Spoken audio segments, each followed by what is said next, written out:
कि जितने ये आस्तिक हैं, जितने ये धर्मों को मानने वाले लोग हैं, इनके नाम पर इतना पाप है, इतनी हत्या है, इतना हिंसा है जिसका कोई हिसाब नहीं है।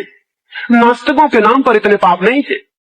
दुनिया में नास्तिकों ने कोई बहुत बुराई नहीं की है, कोई नुकसान नहीं पहुंचाया मनुष्यता के लिए, लेकिन आस्तिकों ने पहुंचाया। और उनके पहुंचाने वालों के अड्डे, मंदिर और मस्जिद और चर्च हैं। और इन अड्डों ने मनुष्य को तोड़ा है। और जो चीज मनुष्य को मनुष्य तोड़ देती हो, वो चीज मनुष्य को परमात्मा से कैसे जोड़ सकेगी? अगर हमारी गलती के बिना कोई हमें नुकसान पहुंचाने आए। एक आदमी बुद्ध के ऊपर थूक गया, बुद्ध ने चादर से मुंह पहुंची और उससे कहा, भाई कुछ और कहना? अगर मैं कोई भी प्रतिक्रिया करूं, अच्छी या बुरी, दोनों हालत में संबंध बन जाएगा, यही तुम फर्क समझो। जीसस ने कहा है, तुम्हारे एक गाल पे कोई चांटा मारे दूसरा कर देना। बुद्ध नहीं कहते, बुद्ध कहते एक गाल पे कोई चांटा मारे धन्यवाद दे देना, क्योंकि दूसरा गाल करने में तुम फिर कुछ कर्म कर रहे हो। अच्छा ही सही, मगर अच्छा भी बांध लेता है उतना ही जितना बुरा बांधता है। कुछ करना ही मत, जो दूसरा कर रहा है उसको चुपचाप स्वीकार कर लेना। बात पूरी हो गई, बात समाप्त हो गई, ये लेन देन बंद हुआ, ये खाता समाप्त हुआ, तुम्हारी एक उपद्रव से मुक्ति हो गई।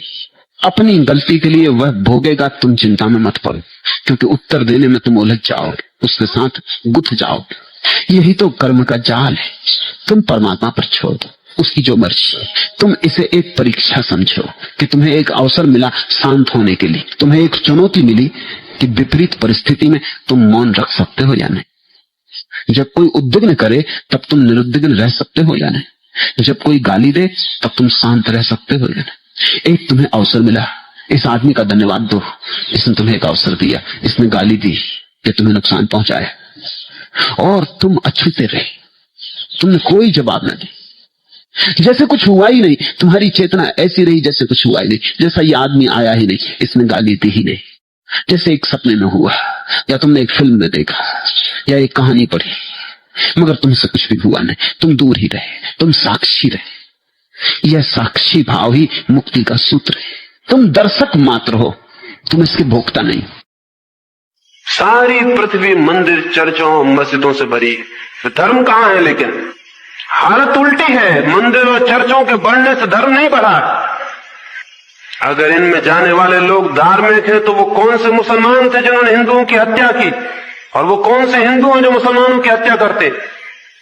वो कौन से कैथोलिक हैं जो प्रोटेस्टेंट्स को मारते रहे? और वो कौन से प्रोटेस्टेंट हैं जो उनके दुश्मन हैं? इन मंदिरों मस्जिदों में जाने वाले लोग अगर धार्मिक हैं तो फिर ये धर्म के नाम पर इन मंदिरों मस्जिदों से निकली हुई हत्याओं का ब्यौरा कौन देगा? कौन करेगा ये हिसाब? इतनी हत्या फिर किसके सिर जाएगी? नहीं साहब, ये मंदिर और मस्जिद में जाने वाला आदमी बड़ा खतरनाक है, क्योंकि जिस दिन ये चुनता है कि ये मंदिर धर्म का है, उसी दिन ये कहने लगता है कि दूसरा जो चर्च है और मस्जिद है वो धर्म की नहीं, और जो धर्म का नहीं हो उसको मिटाना इसका कर्तव्य हो जाता है। जिस दिन ये चुनाव करता है कि मस्जिद भगवान की है, उसी दिन ये कह देता है ये जो मंदिर है मूर्ति वाला, ये भगवान का नहीं शैतान का है। इसकी चॉइस, इसके चुनाव में घोषणा हो गई दूसरे के अधर्म होने की। अब लड़ाई शुरू होगी। राम, कृष्ण, नानक, कबीर, बुद्ध, महावीर, जो भी अच्छे लोग हो सकते थे वो हो चुके। अब भविष्य में जैसे कोई अच्छे होने का हमें उपाय नहीं दिखाई पड़ता।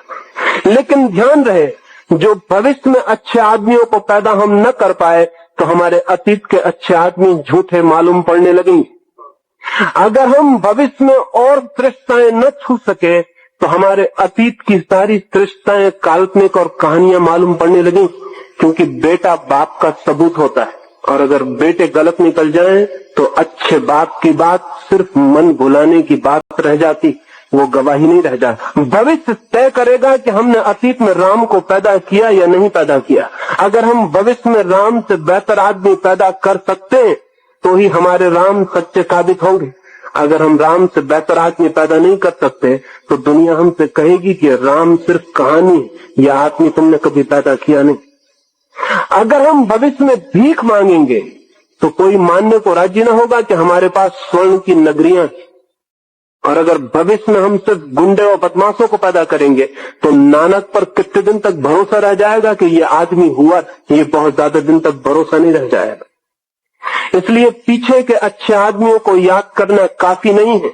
अगर सच में ये अच्छे आदमी हुए हैं, हम ऐसा दुनिया को कहना चाहते हो, तो हमें इनसे भी बेहतर आदमी पैदा करने होंगे।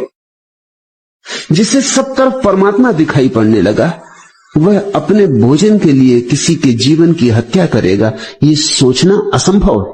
तो मैं इसलिए नहीं कहता कि मांसाहार पाप है, कि इस पाप के परिणाम में तुम्हें नरक भुगतना होगा, बल्कि इसलिए कहता हूं कि मांसाहार तुम्हारी संवेदनशीलता को कम करता है, तुम्हारी संवेदनशीलता की सूक्ष्मता छिन जाती, तुम्हारे भीतर से जितना शुद्ध संगीत पैदा हो सकता है नहीं हो सकेगा।